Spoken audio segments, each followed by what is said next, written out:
तो भाई वीडियो के लिए एक ही बात कहूंगा और वीडियो शुरू कर दूंगा। ये सब क्या देखना पड़ रहा है? अच्छा है मैं अंधा हूँ। देखिए मसला ये हम हर चीज़ को साजिशों पे डाल देते हैं, जबकि ऐसा नहीं है। ये हमारी अपनी हरकतें, क्योंकि ये सारी 24 सिटी डिस्ट्रिक्ट जो है ये एक साथ बैन नहीं हुई है। इससे पहले उन्होंने कोई 12 हमारे डिस्ट्रिक्ट्स को बैन किया था और उसके बाद अब 12 और हो गई है। ये लोग जब वहाँ जाते हैं तो इनकी हरकतें, पहले तो ये वापस आते नहीं है विजिट पे जाके। इसके अलावा अगर ये इनको कोई भी वहाँ पे मराद दी जाती है उनका ये गलत इस्तेमाल करते हैं और वहाँ पर इनकी हरकत ऐसी है कि इनको बैन करना ही चाहिए था। अगर हमारे मुल्क में भी कोई ऐसा करे तो हम उनको बैन करेंगे। तो इसमें मुझे नहीं लगता कोई भी बैरूनी साजिश है। हमें खुद अपने आप पे सोचना चाहिए और अपने आप को ठीक करना चाहिए। ये हर चीज को साजिश में डाल के हम खुद अपना ही नुकसान कर रहे हैं।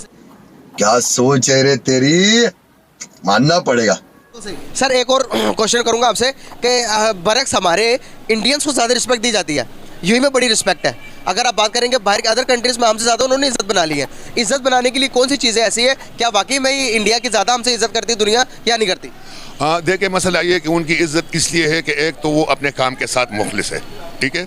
दूसरा ये कि आजकल टेक्नोलॉजी का दौर है और जितना कमांड टेक्नोलॉजी पे इंडियंस को हासिल हम लोगों को नहीं है। हमारा जो निज़ाम तालीम है ये गुलामाना निज़ाम तालीम है जिससे हम सिर्फ मुंशी बना सकते हैं। हमारे पास कोई तहकीक करने का इस तरह का कोई इंस्टीट्यूट हमारा नहीं है। हमारे तालीमी इदारों में तरबियत का कोई निज़ाम मौजूद नहीं है, ठीक है। और यहाँ पे सर पे सारे बड़े होते हैं और जो बाहर जाते हैं तो यही इनकी हरकतें होती है और यही पर हमारे साथ हो रहा है। तो जो भी हो रहा है ये अपने अमाल अपने करतूत का नतीजा है। मेरे ख्याल में मैं किसी को या किसी एजेंसी को इसमें नहीं समझता कि इसमें इन्वॉल्व है। हालात ख़राब हो गए, अब हालात ख़राब हो गए, इसको रिकवर करने का क्या तरीका है? हम अभी मुकाबले में दुनिया से बहुत पीछे हैं सर। दोबारा रेस में पटरी में चढ़ने का क्या तरीका है, कैसे हम दोबारा पटरी में आ सकते हैं? देखिए मेरा ख्याल ये है कि अगर हम वापस पटरी पे आना चाहते हैं तो सबसे पहले हमें अवेयरनेस की ज़रूरत है कि हम कैसे आएंगे। तो ये ऐसे ही आएगी कि हमें स्टडी सर्कल करनी चाहिए, हमें कौम को समझाना चाहिए, बल्कि बेसिक से हमें स्कूल में तरबियत और इन चीज़ों का इंतज़ाम करना चाहिए। आप कच्ची से लेके आखिर तक की सारी किताबें उठा ले तो स्कूल के किसी निसाब में इस मुल्क से, इस सरजमीन से मोहब्बत का कोई चैप्टर मौजूद नहीं है, ठीक है। तो पहले हमें अपने निज़ाम तालीम पे सोचना चाहिए, ठीक है। इसके अलावा हमें काफ़ी सारी चीज़ों हमारे लिए गौर तलब है। हम लोग इस वक्त जिस कंडीशन में, हमारी पोजीशन ये है कि हम इनफरादी सोच के लोग हैं। जब तक हमारी सोच इज्तिमाई नहीं होती, ठीक है, जब तक हम इस सरजमीन को अपनी माँ नहीं समझेंगे हम तरक्की कर ही नहीं सकते और हम तनज़्ज़ुल की तरफ रोज़ बरोज़ चलते जाएंगे। क्या बात है सर, क्या बात है सर, क्या बात, ये बात है जाएंगे। बस ये कि आपने खबर सुनी होगी, यूएई ने पाकिस्तान के तकरीबन 24 शहर को बैन कर दिया कि ये शहरी विजिट नहीं कर सकते यूएई के अंदर। क्या वजूहत लगती है आपको? कि बहुत सारी रीजंस। अगर इसके अलावा मैं बात करूँ इंडियंस की, इंडियंस को कहते हैं कि भाई आप सिर्फ आ जाओ। आपको मैं एक और खबर दूं कि दुबई के अंदर तकरीबन 60% इन्वेस्टमेंट की हुई है इंडियंस ने। इंडियंस को क्यों ज़्यादा प्रेफरेंस मिलती है, पाकिस्तानियों को बैन कर दिया जाता है? और एक और शर्त रखी थी कि आपके पाकिस्तानी जो भी दुबई आना चाहते हैं उनके अकाउंट में कम से कम 5000 दिरहम होने चाहिए। तो ये शराइत हमारे लिए क्यों? इसलिए कि हमारे पाकिस्तानी काफ़ी यहाँ से विज़िट पे जाते हैं। जैसे आप हैं, मैं हूँ, हम तरह के लोग वहाँ बैठे हुए हैं जो लोगों को कहते हैं कि हम वीज़ा देते हैं आपको जॉब के लिए, 3-4 लाख का उन्हें विज़िट वीज़ा देते हैं और उधर बैठ जाते हैं। उस वजह से उन्होंने वो बैन कर दिया। दूसरा ये है कि हम एज आ पाकिस्तानी, हम मुसलमान तो हैं लेकिन हम कोई किसी भी कंट्री, आप यूरोप में चले जाएँ, आप यूएई में चले जाएँ, कहीं भी चले जाएँ, पाकिस्तान में ही क्यों ऐसा हो रहा है? आप सिर्फ यूएई के क्वेश्चन कर रहे हैं। मैं कह रहा हूँ कि अमेरिका में चले जाओ, कनाडा में चले जाओ, हम पाकिस्तानी जो हैं हम हर जगह पे किसी ना किसी वजह से वो हो रहा है, हमें डिग्रेड किया जा रहा है क्योंकि हमारी हरकतें वहाँ पे ऐसी हैं। बिल्कुल सही बात, ये बड़ी अच्छी बात कही है, ठीक है। हम कोई ऐसी ऑप्शन नहीं छोड़ते कि जो चाहे किसी से गलत हो रहा है या सही हो रहा है हम वो यूज़ कर लेते हैं। उस वजह से सारी पॉलिसीज़ पाकिस्तान में पहले स्टार्ट होती हैं कि यार पहले इन्हें बैन करो, बाकी सारी चीज़ें ठीक हो जाएंगी। इंडियन बंगाली नो डाउट 60% से ज़्यादा अगर इन्वेस्टमेंट है तो 70% से ज़्यादा इंडियन और बंगाली वहाँ पे हैं। वो जॉब भी कर रहे हैं, वो हर काम कर लेते हैं। हमारा पाकिस्तानी यहाँ पे फ्री घूम लेते हैं, वहाँ पे जाके काम नहीं करता कि यार नहीं यहाँ मुझे काम नहीं करना। 2 नंबरी करवानी हो तो हर जगह पे करने के लिए तैयार हैं। उस वजह से इलीगेशन भी इन पर लगते हैं, डिपोर्ट भी ये होते हैं, वो सारी चीज़ें हमें फेस करनी पड़ती हैं।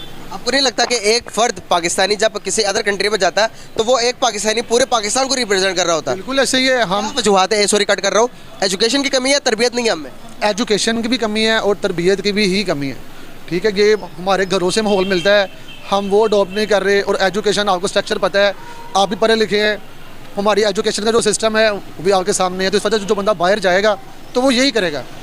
लैक ऑफ एजुकेशन इंडियन है, उनकी एजुकेशन उनका वो देख लें कि वो उनका ज़्यादा है, हमसे ज़्यादा कोई भी आता है अगर वो जॉब कर रहा है तो वो अच्छा बोल सकता है, बात कर सकता है, और उसे अपना ये है कि यार मैं रिप्रेजेंट कर रहा हूँ। हमारे में ये होता है हम पाकिस्तान से चले गए, हम किसी को रिप्रेजेंट नहीं कर रहे, अपने आप को देखना है, पाकिस्तान जाए बाहर में जाए, नो इशू, ऐसा कुछ। क्या ये नहीं लगता कि अभी हम डिफ़ॉल्ट होने के कगार पर खड़े हैं सिर्फ इसी वजह से? आप कहीं भी चले जाए तो हमारे क्या लगता है कि आपको हर चीज़ की इंसाफ किया जाता है, लॉ में इंसाफ, हर चीज़ के अंदर इंसाफ है पाकिस्तान के? हमारे डिफ़ॉल्ट की वजह ये है, और शायद लोगों को अभी ये लग रहा है कि हम डिफ़ॉल्ट हो चुके हैं। इंपोर्ट आपकी बंद है, एक्सपोर्ट आपकी बंद है, किसी बैंक में जाएं डॉलर ट्रांसफ़र मुझे करके दिखाएं, इवन कोई यूरो ट्रांसफ़र करके दिखाएं, कुछ भी नहीं हो रहा। ये डिफ़ॉल्ट होता है। अब मैं वही कह रहा हूँ, ये डिफ़ॉल्ट पे हम आ चुके हैं, डिफ़ॉल्ट हो चुका है कि जो आप कुछ भी इंपोर्ट नहीं कर रहे, एक्सपोर्ट नहीं कर रहे, तो क्या करना है, ये डिफ़ॉल्ट ही है। बस लोगों को पता नहीं है कि यार डिफ़ॉल्ट हुआ या नहीं हुआ, डिफ़ॉल्ट हम हो चुके हैं। मतलब ऐलान क्यों नहीं हो रहा? जिस तरह से श्रीलंका ने अपना ऐलान किया था, हम क्यों नहीं ऐलान कर रहे? यार वहाँ पे सिनेरियो डिफरेंट है ना। श्रीलंका में उन्होंने किया था तो क्या हुआ, वहाँ पे उनकी इकोनॉमी क्लैश कर गई, सारे लोग वहाँ से चले। अब पाकिस्तान में अगर थोड़ा बहुत चल रहा है, अगर हम लोग अभी आप जो मेरा इंटरव्यू कर रहे हो, अगर यहाँ पे ये डिफ़ॉल्ट का सिस्टम हो, ये शॉप भी बंद हो, हर बंदा के पता ये डिफ़ॉल्ट, मैं भी डिफ़ॉल्ट हो गया। जो हमारे बैंक पैसे रख लेंगे, आज बैंकों में पैसे नहीं है, किसी से पूछो उसके पास पैसे नहीं है, क्यों? ऐसा ही है, महंगाई बहुत ज़्यादा चलेगी, क्योंकि हमारे जो पॉलिटिशियन है इन्हें अपनी कोई एक गेम चल रही है, इनका अपना एक सर्कल बना हुआ है कि यार ये आएगा वो आएगा, इन्हें कोई इशू नहीं है किसी से, इन्हें ना पाकिस्तान से कोई गर्ज है, इन्हें ना आपसे गर्ज है ना मुझसे गर्ज है, ठीक है। हमने सबको अपने लिए आप ही करना है। लोग पागल हो गए हैं, कोई नवाज शरीफ, कोई इमरान खान, कोई कुछ यार कौन दे रहा है, कोई कुछ दे रहा है आके, रास्ते बंद है। अभी मैं 3 घंटे लाइन में कनार रोड बंद किया हुआ है, 3 घंटे ट्रैफिक जाम में मैं यहाँ पहुँचा हूँ सिर्फ एक इनर के लिए। बात यह है कि बातें तो बहुत ज़्यादा हैं, आप भी इंटरव्यू कर रहे हो, बातें बहुत ज़्यादा है, हमारा असल में लोगों को शौर ही बहुत कम है। और जो बाहर से हो गया है वो वैसे बेचारा यहाँ पे सोचता है आगे कि यार क्या ये यहाँ पे हो क्या रहा है। अभी बाहर से तो नहीं आए? मैं इटली में होता हूँ।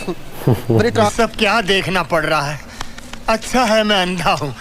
ट्रांसपोर्ट कंपनी है ग्रीन पावर। तो बात ये है कि दुख होता है सिर्फ हमारा जो वहाँ बैठा हुआ है ना, वो वहाँ पे कहता है यार मैं बहुत अच्छा हूँ, पाकिस्तान डूबता है डूब जाए, कुछ होता है हो जाए। यहाँ पे आते हैं, दुख होता है लोगों को, देख ले यार हम अपने ये पाकिस्तानी हैं, इससे तरक्की करना चाहिए, लेकिन यहाँ पे वो सारा सिस्टम नहीं है, वो सिनेरियो नहीं है। इटली में जाते होते हैं पाकिस्तानी, कहते हैं कि पाकिस्तानी को सपोर्ट नहीं करता, तो क्या समझते हैं वहाँ पर पाकिस्तानियों के क्या हालात है? क्या यूएई वाला सीन है वहाँ पर भी, या फिर वहाँ पर थोड़े डिफरेंट माइंड सेट है? यार ऑलमोस्ट यूएई वाला सीन तो नहीं, यूएई ने तो बोल दिया है। इटली में मतलब पूरे यूरोप में पाकिस्तानी भी इसी तरह की हैं। पाकिस्तानी भी हमारे जो है ना, कहीं कोई गोरा इन्हें जॉब देने के तैयार नहीं है, क्योंकि इन लोगों ने ऑलरेडी कोई ना कोई फ्रॉड कर चुके हैं वहाँ पे। किसी भी कंपनी में हम जाते हैं, पाकिस्तानी हो, वो कहते हैं यार इनसे बचो, कोई ना कोई हमारा भाई वहाँ पे कुछ ना कुछ कर चुका है। वो कितने के एक्सक्यूज़ कर सकते हैं हम किसी को जाके कि यार हम ऐसे नहीं हैं, हमारा ट्रस्ट करो, हम ऐसे नहीं हैं, ठीक है। लेकिन और इंडियंस के बारे में क्या तस्वीरात है उनके? इंडियन सब जगह भी ऐसे ही हैं, देखो वो उनकी पॉपुलेशन भी ज़्यादा है, सब कुछ वहाँ भी होता है, लेकिन वो बाहर जाकर वो देखते हैं यार नहीं, यहाँ पे हम ये ना करें, कम अज़ कम ये ना करें, ये ना कम अज़ कम करें। हमारा पाकिस्तानी कहता है कि नहीं मैं बाहर आ गया हूँ, मैं सब कुछ ही करूँगा, जो 2 नंबर तरीका मैं पैसे कमाने के लिए करना चाहता हूँ करूँगा, क्योंकि हमारे मतलब स्टेबिलिटी नहीं है। यहाँ पे किसी को पता ही नहीं है सुबह मेरे साथ क्या होने वाला है, मेरी गाड़ी सुबह मेरे पास होगी या नहीं होगी, सुबह मेरा बिजनेस रहेगा नहीं रहेगा, मैं सुबह उठ कहीं पहुँच सकूँगा नहीं पहुँच सकूँगा। हमारे मुल्क में स्टेबिलिटी बिल्कुल भी नहीं है। तो आप कब आए और कब जा रहे हैं वापस? यार अभी बस जाने का ही प्लान है। अभी एक शादी पे आया था, अभी बस शादी तय करनी है 30, 31 और 1, और नेक्स्ट मंथ में जाने का ही प्लान है बस। हाँ तो भाई साहब मुल्क की ही ऐसी हालत है कि मुल्क का नहीं पता भाई कल हो या ना हो, क्या पता कोई दूसरा देश आके बोल दे भाई निकलो अब ये हमारा हुआ। क्योंकि कर्जा उतारने के लिए अमेरिका में जो एम्बेसी थी वो 5 मिलियन है, एक इंडियन ने बोली लगाई है, और एक यहूदी है जो उस पर मंदिर बनाएंगे उन्होंने 6.8 की लगाई है, और एक पाकिस्तानी है उसने 4 मिलियन की लगाई है। टोयोटा है 31 दिसंबर को पाकिस्तान से जा रहा है, और उसके बाद सुजुकी है, मारुति तो नहीं है, सुजुकी है, वो अपना जनवरी में वहाँ से बिजनेस उठा रहा है। सैलरी देने के वहाँ पर पैसे नहीं है भाई साहब, गाड़ी तो कौन खरीदेगा। तो ये हालत है पड़ोसी मुल्क की। तो आप लोग क्या रिएक्शन है कमेंट सेक्शन में? जय हिंद जय भारत।